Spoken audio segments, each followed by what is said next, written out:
Hola, buenos días. En esta clase de literatura hablaremos del texto.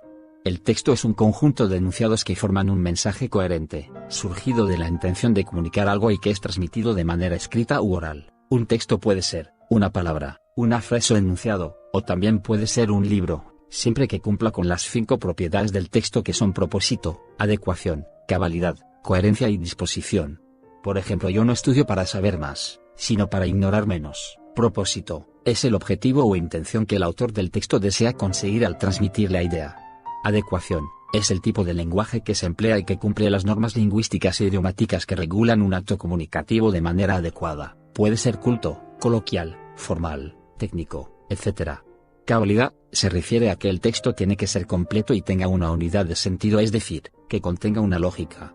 Coherencia: el texto debe concentrarse en un tema, de tal forma que todas las ideas principales, secundarias o complementarias tengan una cohesión entre ellas y ayuden a crear o dar forma al tema central. Disposición espacial representa la forma de acomodar el texto, su distribución y organización. Esto incluye títulos y encabezados, párrafos, alineación, tipografía, márgenes, etc. Cuando un texto cumple con todas estas propiedades, se dice que el texto posee integridad, por lo cual hace más fácil su entendimiento. Relación entre la función lingüística y su organización textual. Esta es la situación que proporciona significado a cada palabra del texto, que nos da una coherencia y cohesión para su entendimiento. Hay 2 formas de expresar el texto. La primera de ellas es la denotación, el cual es objetivo. Es el sentido estricto de la palabra, da seriedad, objetividad y formalidad a un texto, por lo que ésta se usa en textos periodísticos y científicos. La segunda forma de expresar un texto es la connotación. Esta, a diferencia de la denotación, es subjetiva. En ella se suele dar un doble sentido a las palabras para crear textos estéticos que son capaces de transmitir belleza, una emoción y creatividad. Encontramos este tipo de lenguaje en los textos literarios, como el épico, el lírico o el dramático. Organización textual. Esta es la estructura de un texto, el cual se divide en introducción, desarrollo y conclusión.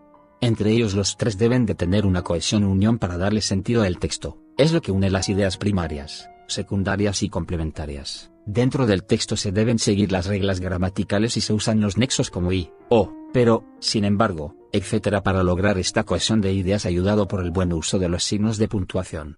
Los tipos de texto son el texto literario, que se divide en épico, lírico y dramático. El texto informativo, del cual existen la noticia, el reportaje y el artículo de opinión, y por último los textos científicos, que pueden ser de divulgación, especializados o didácticos. Los textos literarios se dividen en 3 géneros. El género épico es un género narrativo que se escribe en prosa o verso, en el que se habla de hechos legendarios, reales o ficticios. En este generalmente se abordan las hazañas de uno o más héroes y sus luchas. Dentro de los textos épicos encontramos, por ejemplo, la epopeya, el cuento tradicional, el mito o la leyenda, el cantar de gesta, la novela, el relato y el poema épico. Los textos científicos son escritos que toman teorías y conceptos basados en el conocimiento científico y en él se usa un lenguaje técnico especializado. Este tipo de texto nacen como producto de una investigación. Dentro de los textos científicos encontramos los de divulgación, los especializados y los didácticos. Los textos informativos son aquellos que ofrecen datos de hechos reales de interés general, nacional o internacional, y dentro de estos encontramos la noticia, el reportaje y el artículo de opinión. Funciones lingüísticas. La función principal del lenguaje es comunicar, sin embargo opera de maneras distintas según el tipo de mensaje que se quiere transmitir o el tipo de comunicación que se busca con una o más personas.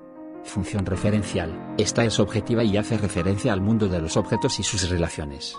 Es el tipo de función que es característica en los textos informativos o científicos, enfocados en transmitir un conocimiento o noticia. La función apelativa es objetiva y es donde el autor usa distintos argumentos para convencer a quien se dirige. Encontramos ejemplos de esta función en la publicidad o en la propaganda política.